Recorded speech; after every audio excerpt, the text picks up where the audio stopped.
चलिए शुरू करते हैं सिंधु घाटी सभ्यता पार्ट 2। रंगपुर जहां हड़प्पा की समकालीन सभ्यता थी वह कहाँ उपस्थित है? तो सौराष्ट्र में, जो आज के महाराष्ट्र में है। हड़प्पा एवं मोहनजोदड़ो की पुरातात्विक खुदाई के प्रभारी कौन थे? तो सर जॉन मार्शल थे। किस पशु की आकृति जो मुहर पर मिली है, जिससे ज्ञात होता है कि सिंधु घाटी एवं मेसोपोटामिया की सभ्यताओं के मध्य व्यापारिक संबंध थे? तो उस मुहर पे क्या था? तो बैल की तस्वीर थी। हड़प्पा के लोगों की सामाजिक पद्धति कैसी थी? तो उचित समतावादी थी। हड़प्पा सभ्यता के अंतर्गत हल से जोते गए खेतों का साक्ष्य कहाँ से प्राप्त हुआ है? तो कालीबंगा से, जो राजस्थान में है। सैंधव सभ्यता की ईंटों का अलंकार किस स्थान से मिला है? तो यह भी कालीबंगा से प्राप्त हुआ है।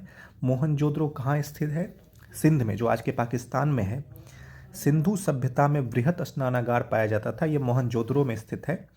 हड़प्पा कालीन स्थलों में अभी तक किस धातु की प्राप्ति नहीं हुई है? तो लौह की प्राप्ति नहीं हुई है, और यही कारण है कि हम हड़प्पा सभ्यता को ताम्रयुगीन सभ्यता कहते हैं। किस पशु के अवशेष सिंधु घाटी सभ्यता से प्राप्त नहीं हुए हैं? तो गाय के अवशेष अभी तक प्राप्त नहीं हुए हैं।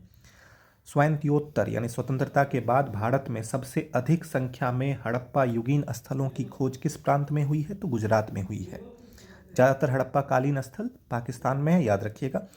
किस हड़प्पा कालीन स्थल से नृत्य मुद्रा वाली स्त्री का कांस्य मूर्ति प्राप्त हुआ है? ये मूर्ति कांस्य की थी, ये भी याद रखना है, और नृत्य की अवस्था में थी। बहुत बार एग्जाम में पूछा जाता है। तो यहाँ में मोहनजोदड़ो से प्राप्त हुआ है।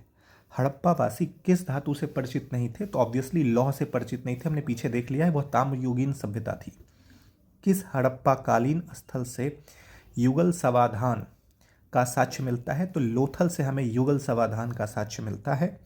मानव समाज विलक्षण है क्योंकि वह मुख्यतः किस चीज़ पर आश्रित होता है? वह सांस्कृतिक जीवन शैली पर आश्रित होता है। सिंधु सभ्यता का संबंध किस युग से है? तो आद्य ऐतिहासिक युग से है।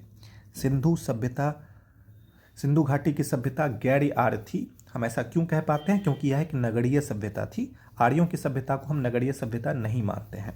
सिंधु घाटी सभ्यता को आर्यों से पूर्व की रखे जाने का जो सबसे महत्वपूर्ण कारण है वह है मृद भांडों का प्राप्त होना। हम ये मानते हैं कि आर्य मृद भांड का इस्तेमाल नहीं किया करते थे।